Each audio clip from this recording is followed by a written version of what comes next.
할렐루야. 우리 다시 한번 인사합시다. 예수님이 진짜 살아나셨습니다. 그래요. 어떤 분이 이제 우스갯소리긴 한데 이렇게 글을 썼더라고요. 질문을 했더라고요.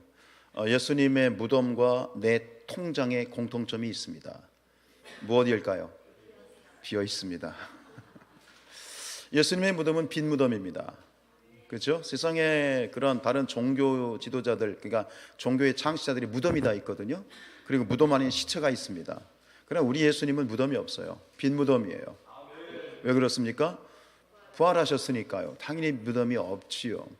여러분, 예수님께서 3일 만에 죽으셨다가 또 장사되었다가 3일 만에 부활하셨습니다. 근데 그런 생각 안 드십니까? 왜 3일일까요? 뭐 다음날 부활하실 수도 있고 이튿날 부활할 수도 있는데 왜 굳이 3일 만에 부활하셨을까요? 네, 여러분, 우리가 가끔 그런 일이 있어요. 사람이 죽었다고 장사를 지냈는데 갑자기 관에서 소리가 나요. 열어줘! 그러고 열어줘. 사실 죽었다고 생각하는데 죽은 게 아니라 뭐 기절을 했든지 혼절을 했든지 그런 일들이 가끔 있죠. 3일이란 기간은 굉장히 중요한 의미는 뭐냐면 3일은 완전한 죽음을 의미합니다.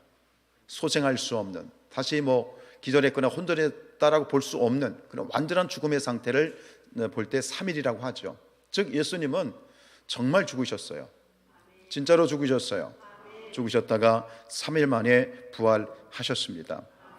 여러분, 이 예수님의 부활이 가지고 있는 의미는 너무너무 중요한데, 이것은 예수님이 이 땅에 오셔서 모든 인류를 구원하시는 예수님의 공생애, 예수님의 사역의 그러한 어떤 마침표와 같습니다. 예수님께서 십자가에 달려 돌아가실 때 운명하시기 직전에 하신 말씀이 있어요. 내가 다 이루었다라고 말씀하셨는데, 그 말씀만 보면 예수님이 십자가에서 죽으신 것이 사실 예수님의 모든 것을 다 이루시고 완성하신 것처럼 보이지만 사실 예수님의 죽음이 완성이 아닙니다. 예수님의 이 사역의 완성은 무엇입니까? 부활입니다. 우리가 예수님이 탄생하신 성탄절을 굉장히 중요하게 여기죠. 그래서 성탄절도 중요하지만 더 중요한, 저는 그렇게 생각합니다. 성탄절도 굉장히 중요하지만 부활절이 없으면 성탄이 의미가 없어요. 그만큼 이 부활절은 굉장히 우리에게 중요한, 즉 예수님의 모든 사역의 완성, 그리고 하나님의 계획하신 인류 구원의 완성은 결국 부활로 완성이 되는 것이다. 그래서 이것을 오늘 이 바울이 이 고린도전서 15장에서 이야기를 하는데요. 여러분, 고린도전서 13장을 우리가 소위 무슨 장이라고 부르죠? 사랑장. 이 정도는 기억해 두시면 좋아요. 고린도전서 13장은 사랑장이라고 부르는데, 오늘 고린도전서 2장 뒤에 15장은 또 별명이 있어요. 이 무슨 장일까요? 부활장이라고 하는 별명이 있어요. 그래서 여기서 지금 이 굉장히 내용도요, 15장 이 말이죠, 짧지 않아요. 지금 보면 58절까지나 돼요. 그러니까 다른 어떤 그 장에 비해서 구절수가 굉장히 많거든요. 그만큼 이 부활장에서 바울은 부활에 대해서 굉장히 강조하고 반복하고 있는데, 그 반복하고 있는 내용이 뭐냐면 예수님의 부활이 없으면 우리의 믿음은 헛된 것이다. 부활이 없으면 우리의 믿음이나 신앙이나 모든 것은 다 의미가 없다라는 이야기를 계속하고 있는 거예요. 그 중에 우리 17절 18절 읽어볼게요. 시작. 그리스도께서 다시 살아나신 일이 없으면 너희의 믿음도 헛되고 너희가 여전히 죄 가운데 있을 것이고, 또한 그리스도 안에서 잠자는 자도 망하여리. 이 두고 전에 이 이야기하고 있는 것이 어마무시한 얘기입니다. 믿음이 헛된 거래요. 예수님의 부활이 없으면 우리의 믿음이 헛된 거래요. 그럼 이 시간에 이 세상 말로 빨간 날, 그죠? 이건 우리는 주님의 날이라고 주일이라고 얘기하지만 세상 사람들은 이 날이 무슨 날이야? 빨간 날, 공휴일, 노는 날이에요. 가서 일주일 동안 열심히 일하고 피곤하고 그런데 이 빨간 날, 쉬는 날, 공휴일에 나가서 좀 놀아야 하고 쉬어야 되는데 이 아침에 여기 와서 왜 이러고 있는 거예요? 이 모든 것이 의미가 없다는 거예요. 더구나 뭐라고 얘기하냐면 29절에 가면 바울이 뭐라고 얘기하냐면, 그렇기 때문에 예수님의 부활이 없으면 세상 사람들 중에 우리가 가장 불쌍한 사람이 된대요. 한번 생각해 보세요. 그렇지 않아요? 예수님 부활이 없으면 우리의 모든 게 의미가 없다는 거예요. 그 이야기를 하고 있는 거죠. 믿음도 헛되고 구원도 없고 천국도 있을 수 없다라고 하는 거예요. 그리고 오늘 아주 실감나게 말씀드리고 싶은 건 뭐냐면, 예수님의 부활이 없으면 세례식도 의미가 없어요. 세례가 의미가 없다고요. 예수님 부활이 있기 때문에 세례가 의미가 있는 거예요. 만약에 예수님의 부활이 없다면 오늘 세례식은 하나의 쇼에 불과한 거예요. 이건 쇼가 아니에요. 세례에 담겨있는 놀라운 은혜가 있게 되어지는데, 하나님께서 오늘 이 부활주일, 특별히 세례를 이렇게 놓고 기도하면서 말씀을 준비할 때 하나님께서는 너무 감사하게도 이 세례와 부활, 이 두 가지를 묶어서 큰 은혜를 주셨어요. 여러분, 세례와 부활이 어떤 연관이 있는지 한번 봐요. 로마서 6장 4절 5절입니다. 시작. 그러므로 우리가 그의 죽으심과 합하여 세례를 받음으로 그와 함께 장사되었나니, 이는 아버지의 영광으로 말미암아 그리스도를 죽은 자 가운데서 살리신 것 같이 또한 우리로 또한 새 생명 가운데에서 행하게 하려 하십니다. 정말 깊은 말씀이거든요. 그의 죽으심과 합하여 뭐를 받았다? 세례를 받은 거예요. 즉 세례란 무엇이냐? 세례란 무엇이냐? 예수님과 내가 합해지는 거, 하나가 되는 거. 이게 어떤 의미가 있죠? 예수님과 내가 하나가 된다는 얘기는 예수님의 죽음이 나의 죽음이 되고 예수님의 부활이 나의 부활이 된다는 얘기예요. 근데 이것을 우리가 이 어떤 머리로 합리적으로 생각하면 좀 이해가 안 돼요. 예수님과 내가 하나가 된다.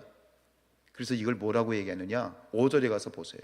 5절 시작. 만일 우리가 그의 죽으심과 같은 모양으로 연합한 자가, 이것을 여러분 보세요. 연합을 세례로 한번 읽어보세요. 시작. 만일 우리가 그의 죽으심과 같은 모양으로 세례를 받았으면 또한 그의 부활과 같은 모양으로 세례를 받게 되는 것이에요. 즉 세례를 의미하는, 여기서 5절 4절에서 말했던 세례가 5절에서는 어떤 단어로 바뀌고 있어? 연합이에요. 이것을 신학적으로 뭐라고 얘기하느냐? 신비한 연합이에요. 영적인 일이에요. 즉 예수 그리스도를 믿습니다. 믿음으로 예수님을 영접하게 되면, 그리고 세례라는 건 뭡니까? 내가 이제 예수님을 믿겠습니다.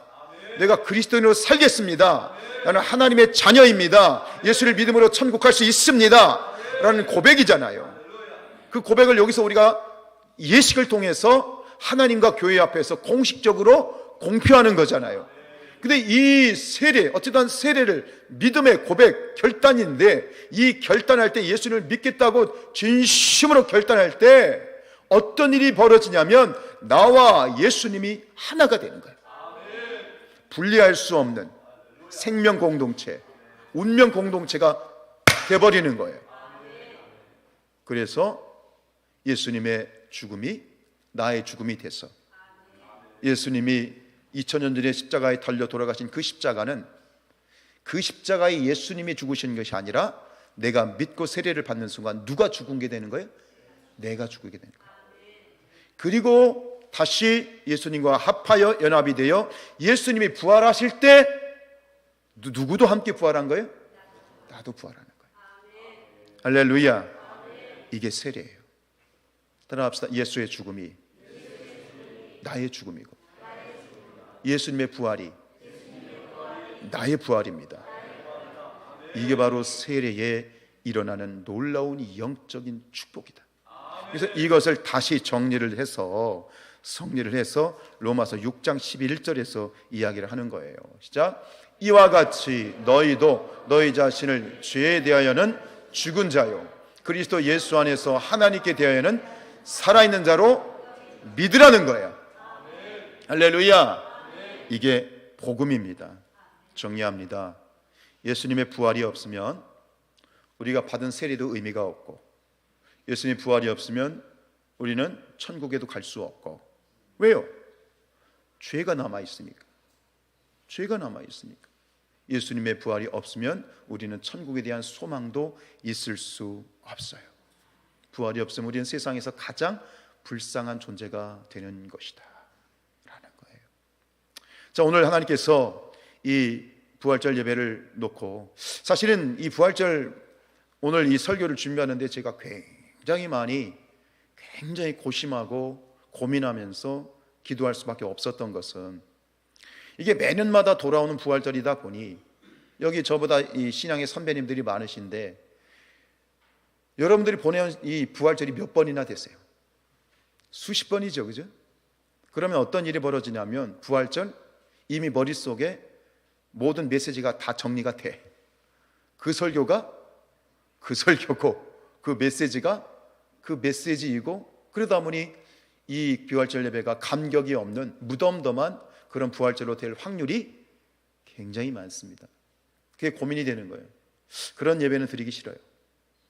그런 설교도 되기 싫고, 그렇게 예배 드리는 것은 하나님 앞에 죄 같아서 많이 고민이 됐어. 어떻게 하면 이 부활의 예배가 형식적인 예배가 아니라 살아있는 예배가 될까? 그러다가 하나님께서 주신 게 오늘 세례입니다. 세례와 부활을 함께 생각하는 거예요. 그래서 오늘 5분이 세례를 받았지만 오늘 예배는, 이 부활의 예배는, 부활절의 예배는, 이 예배가 우리 모두가 다 다시 한번 세례를 받는 순간, 우리가 처음 자리로 돌아가서 우리가 예수를 믿고 여러분들이 다 세례를 받았던 그 기억이 있으시죠? 그때 감격, 그때 설레임, 그때 뭔가 모르겠지만 뭔가 가슴이 막 뻐근해지는 뭔가가 있었을 거예요. 그러니까 오늘 우리가 이 세례라고 하는 걸 생각하면서, 부활을 다시 한번 생각하면서, 우리가 오늘 이 시간에 모두가 다시 영적인 세례를 받는 그런 시간이 되었으면 좋겠어요. 그래서 그것이 부활이 새로운 실제가 되었으면 좋겠어요. 오늘 이제 세례교육을 지난주에 실시하는데, 사실 어떤 교회들은 세례교육을 굉장히 오래 몇 주, 몇 달을 하는 교회들도 있어요. 근데 어느 성도님이 그러시더라고요. 목사님, 저는 아무것도 모르는데 어떻게 세례 받아요? 그러시더라고요. 그럼 여러분에게 묻고 싶어요. 여러분 다 아세요? 여러분들 지금 세례 받으신 지 꽤 됐는데 다 알아요? 제가 그랬어요. 걱정하지 마세요. 여러분, 신앙이라고 하는 것이요, 신앙이라고 하는 것이 많은 것을 안다고 해서 신앙이 좋은 게 아니야. 신앙적인 많은 지식이 있다고 해서 그가 정말 진짜 그리스도인이라고 하는 것은 그건 퀘스천이에요. 제가 세례를 생각할 때마다 생각나는 한 예화가 있는데, 그게 뭐냐면, 우리 500남 성도님이 한국 나이로 90세시거든요. 그래서 지금 90세에 세례를 받으셨어요.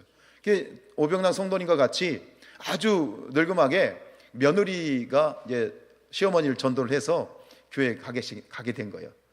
세례를 받게 된 거예요. 근데 우리는 그렇잖아요. 돌아서면 여러분들 안 그러시는군요. 저도 요새 돌아서면 까먹어요. 그래서 이 남쪽에다 물 주지 말라고 했는데 어제 물 줬어. 혼났어. 4월 중순에 주라고 했는데 어제 물 줘가지고 혼났어. 누구라고 말할 수는 없는데 일단 혼났어. 그러니까 이 교육을 받으면 이게 까먹잖아. 그래가지고 되게 어려워하니까 며느리가 과외를 시켜드린 거예요. 어머니, 목사님이 2가지를 이제 질문하실 거예요. 2가지를 질문하면 지금처럼 그냥 아멘하면 좋을 텐데 아마 그때는 대답을 하게 됐나 보지. 그래서 첫 번째는 예수님이 어디에서 어떻게 돌아가셨어요? 질문하실 거면, 그러면은 예수님이 십자가에 못 박혀 돌아가셨습니다, 이렇게 대답하시고요. 2번째 질문은 뭐냐면, 예수님이 누구의 죄 때문에 돌아가셨습니까? 질문하면 저의 죄 때문에 돌아가셨습니다 라고 대답하세요. 그러니까 그러고서 이제 진짜 세례 받는 날이 됐는데 막 떨리죠. 얼마나 떨리겠어요. 시골 순박하신 양반이. 그래가지고 이제 딱 세례 문답을 하는데 목사님이 질문해죠. 성도님, 예수님이 어떻게 돌아가셨어요? 질문했단 말이야. 갑자기 머리가 하얘져. 뭐랬지? 근데 어렴풋이 못이 생각나. 모르겠다. 예수님이 연못에 빠져 돌아가셨습니다. 사람들이 웃지, 이렇게 웃지. 이번에는 이제 목사님이 이제 2번째 질문하는 거예요. 예수님이 누구의 죄 때문에 돌아가셨습니까, 성도님? 그랬더니 그 성도님이 막 자신 있게 대답하는 거예요.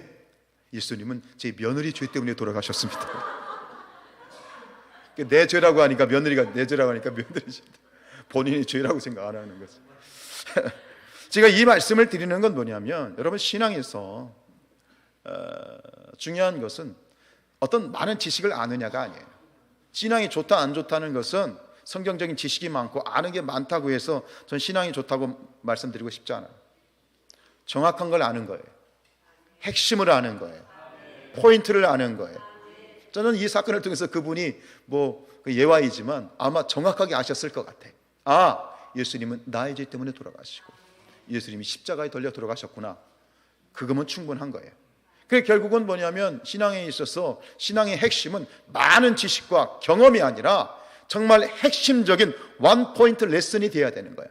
그게 뭐냐면 나의 죄,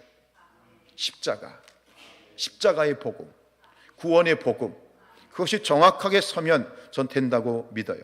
그래서 우리 성도님들에게 이제 세례교육 하면서 사형리를 이렇게 설명해 드렸는데, 어쨌든 최대한 그걸 이해할 수 있게 소개를 해 드렸는데, 감사하게도 이렇게 그래도 100%는 아니겠지만 잘 받아주시고 이해하시는 것에 대해서 너무 감사했죠.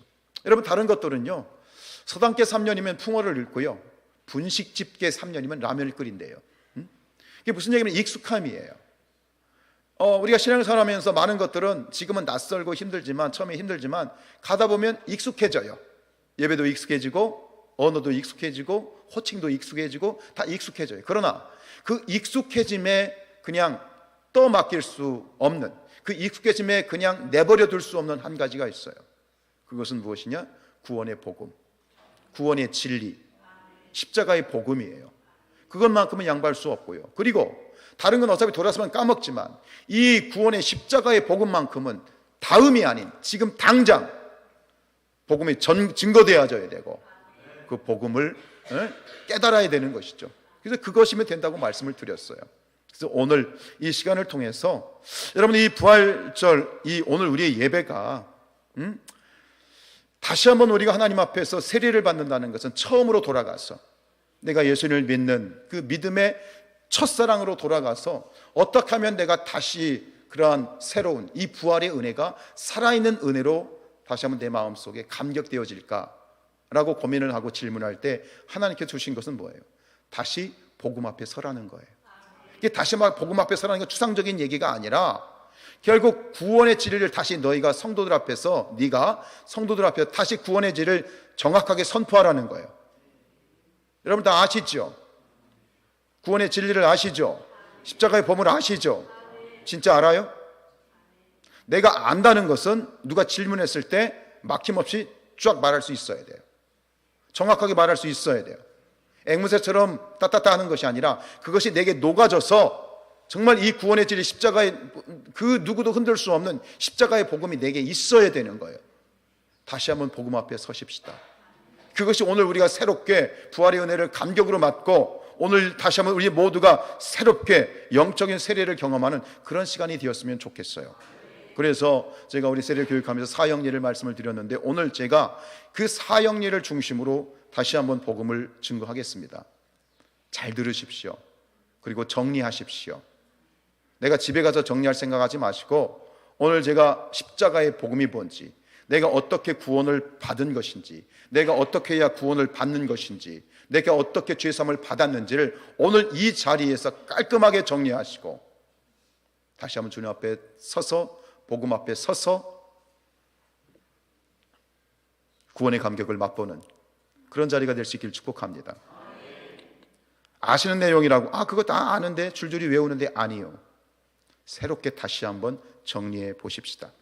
여러분, 삼라만상에는 법칙이 있듯이 하나님과 사람에게도 영적인 원리가 있습니다. 인정하십니까? 4가지 원리가 있어요. 첫 번째, 1원리. 시작.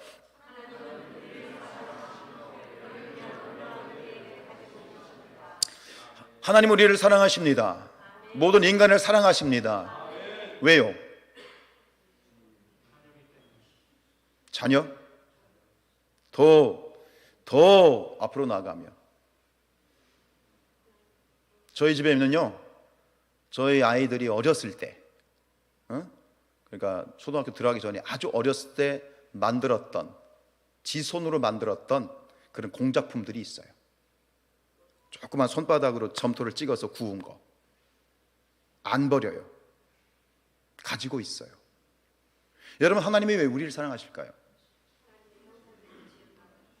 하나님이 우리를 창조하셨기 때문이에요.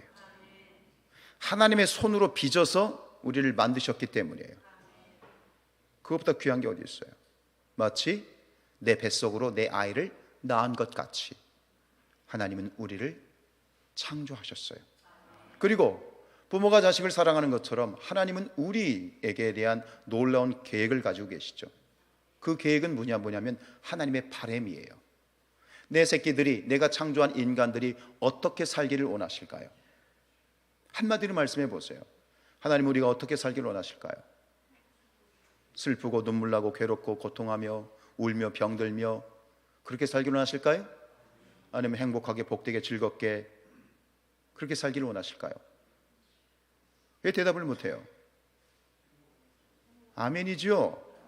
그게 하나님의 사랑이고 그게 하나님의 계획이에요. 우리 창세기 1장 28절입니다. 시작. 하나님이 그들에게 복을 주시며 하나님이 그들에게 이르시되 생육하고 번성하여 땅에 충만하라. 땅을 정복하라. 바다의 물고기와 하늘의 새와 땅에 움직이는 모든 생물을 다스리라 하시니라. 특별히 하나님의 인간을 사랑하시는 중요한 이유 중에 하나가 뭡니까?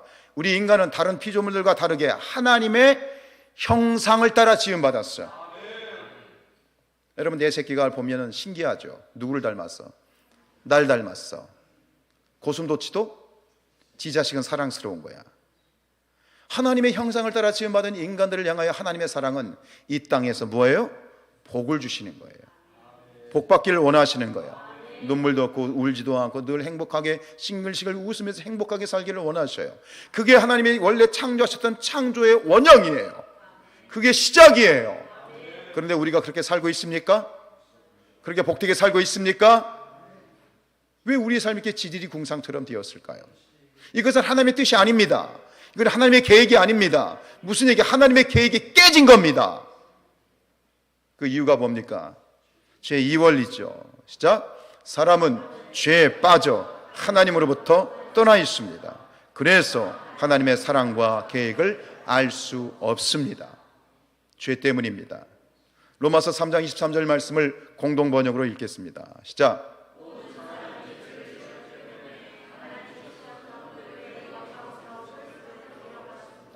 본래의 영광스러운 모습, 하나님이 원래 우리를 인간을 지으실 때 창조하셨던 모습, 복되게 살기를 원하는 모습, 근데 그 모습을 잃어버렸어.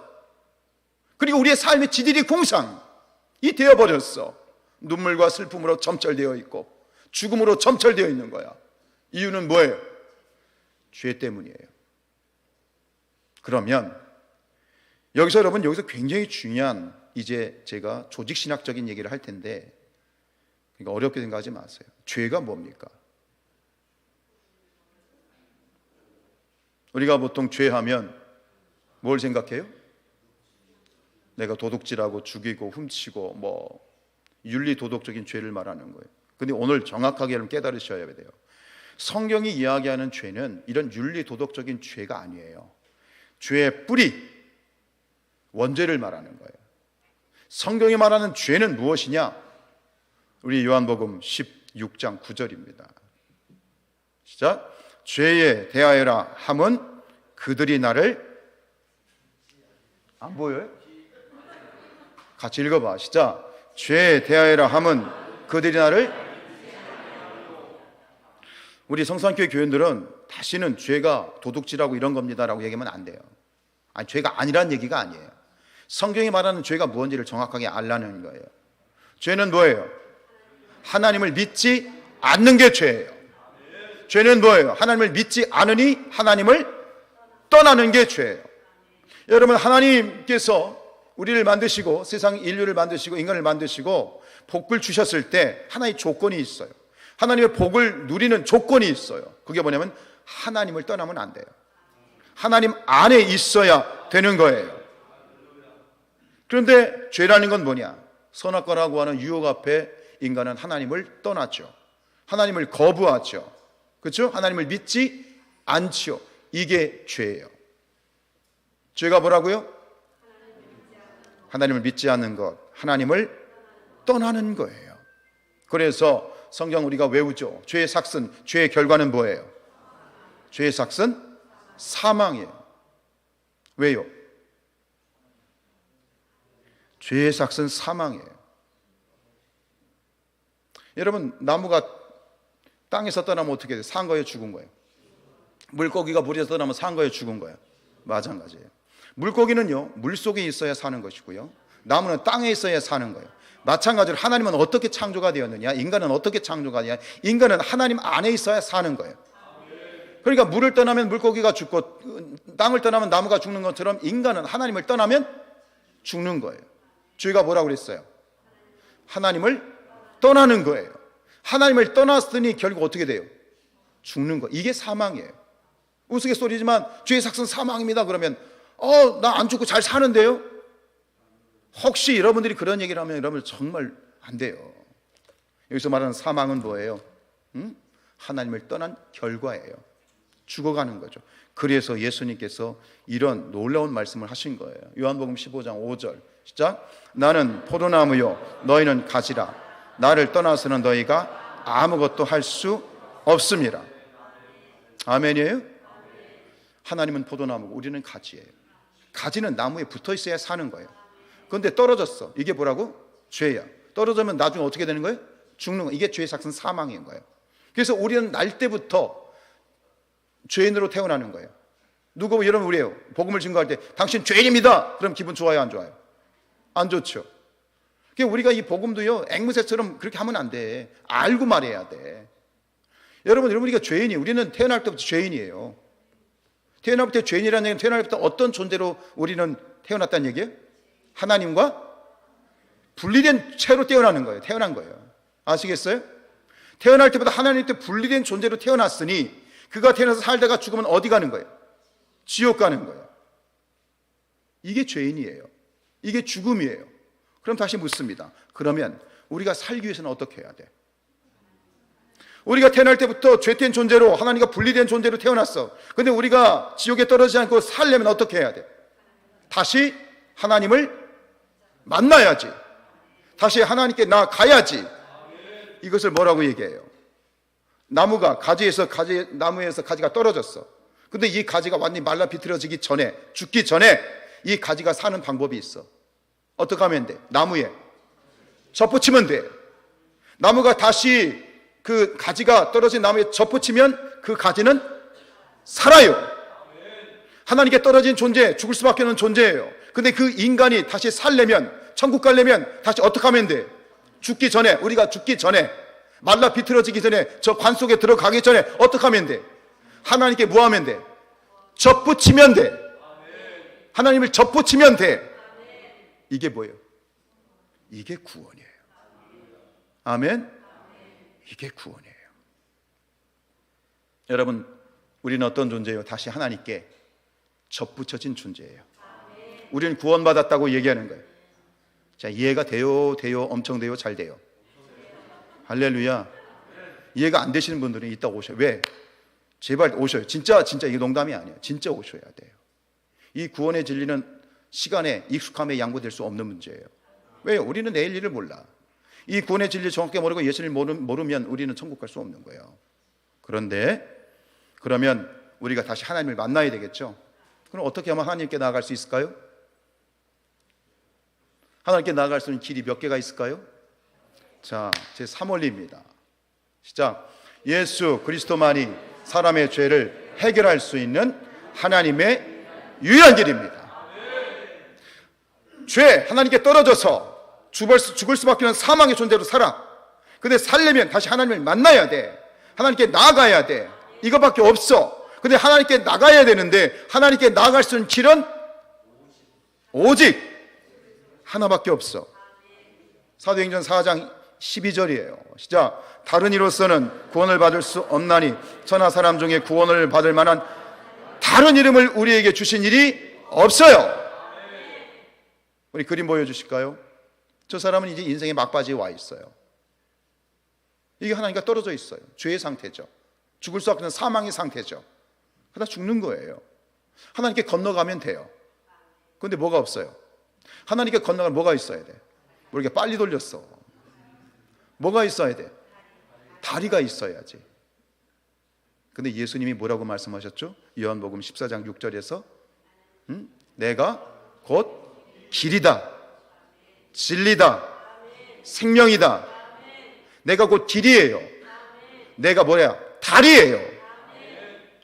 그리고 내가 살기 위해서는 하나님께 나아가야 되는데, 다시 뒤로 그림 보여주세요. 하나님께 나아가야 되는데, 하나님께 나아갈 수 있는 다리, 그 다리를 무엇으로 놓아주셨어요? 십자가.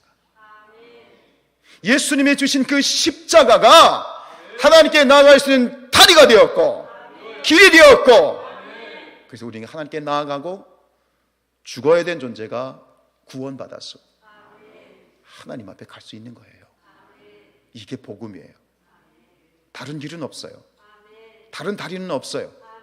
저 가수원 철교, 정림교 아니요. 오직 예수교. 예수밖에 없어. 할렐루야. 예수님은 유일한 길이시다. 그래서 우리에게는, 모든 이들에게는 누가 필요해? 꼭 누가 필요해? 예수가 필요한 거야. 아멘. 이해가 되시죠? 감사해요. 안 되면 찾아오세요.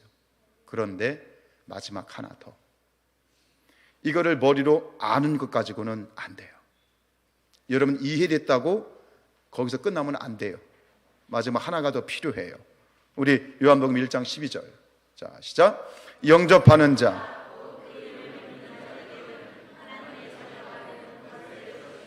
자, 제4원리 봅시다. 4원리 읽습니다. 시작. 우리는 개인적으로, 인격적으로 예수 그리스도를 나의 주인으로 영접해야 돼요. 영접해야 돼요. 그래서 요한복음 1장 12절, 영접하는 자, 곧 그 이름을 믿는 자들에게는 하나님의 자녀가 되는 그런 특권을 주시는 건데, 영접은 무엇이냐면 누가 집 밖에서 두드려요. 그럼 어떻게 해야 돼요? 문을 열고 모셔드리죠. 그게 영접이에요. 여러분, 예수님을 영접해야 돼요. 우리가 그렇구나, 예수님의 십자가, 예수님은 내가 하나님께 나아갈 수 있는, 구원받을 수 있는 유일한 길이구나 아는 것으로 끝나는 것이 아니라 인격적으로 예수님을 내 안에 모셔드려야 돼요. 아멘. 예수님을 초청해야 돼요. 인격적으로요. 그걸 뭐 한다고 그래? 영접한다라고 얘기해. 영접 기도한다라는 거야. 여러분, 예수님이 내 안에 들어오시면 예수님은 나가시 안 나가셔? 안 나가셔. 그때부터 내가 예수님하고 뭐 하는 거야? 같이 사는 거예요. 내 집에 나와 누가 예수님이 같이 사는 거예요. 그게 그리스도인이에요. 그래서 우리는 흔히 얘기하죠. 예수님이 어디 계십니까? 내 안에 계십니다. 내 안에 계시다는 건 뭐예요? 내 마음 안에 계십니다. 내 삶에 계십니다. 그리고 그 예수님을 나의 주인으로, My Lord, 나의 구주. 구주가 뭐예요? 주인. 이제부터는 내 삶은 나의 삶이 아니라 예수님이 주인 되어주시고 예수님이 다스려 주시고, 저는 예수님의 뜻대로, 하나님 말씀대로 살겠습니다 라고 초청하여 드린 거예요. 오늘 세례가 바로 그런 시기예요. 이제부터 우리의 인생의 주인은 누구시다? 예수 그리스도이시다. 다 여러분들 그렇게 살고 계시죠? 그래서 오늘 다시 한번 우리가 그 기억을 떠올리고, 혹시 내 안에 계신 주님을 잊고 살고는 있었으는 않은지, 여전히 내가 내 삶의 주인으로 살고 있지는 않은지 돌이켜보면서, 깨달으면서 우리가 다 함께 하나님 앞에 영접 기도를 드리고 오늘 예배를 마치려고 해요. 우리 전심으로 다시 한번 예수님을 나의 주인으로 모셔드리는 영접 기도를 드리겠습니다. 저를 따라합니다. 주 예수님, 나는 주님을 믿습니다. 십자가에서 죽으심으로 내 죄값을 치르시고 나로 하여금 하나님께 나갈 수 있게 하시니 감사합니다. 다시 내 마음의 문을 열고 예수님이 나의 주인으로 영접합니다. 당신이 나의 주인이십니다. 나를 다스려 주시고 나를 주님이 원하시는 사람으로 만들어 주옵소서. 예수님의 이름으로 기도합니다. 아멘. 다시 우리 안에 부활하신 예수님이 우리를 다스리시고, 부활하신 예수님을 말미암아 구원의 감격을 다시 갖고 새롭게 복음 앞에 서서 우리를 바라보고 조명하고 주님을 초청하고 부활하신 예수님과 함께 다시 한번 이 날을 살아가는 승리하는 우리 모든 성도들이 되시기를 주님의 이름으로 축복합니다.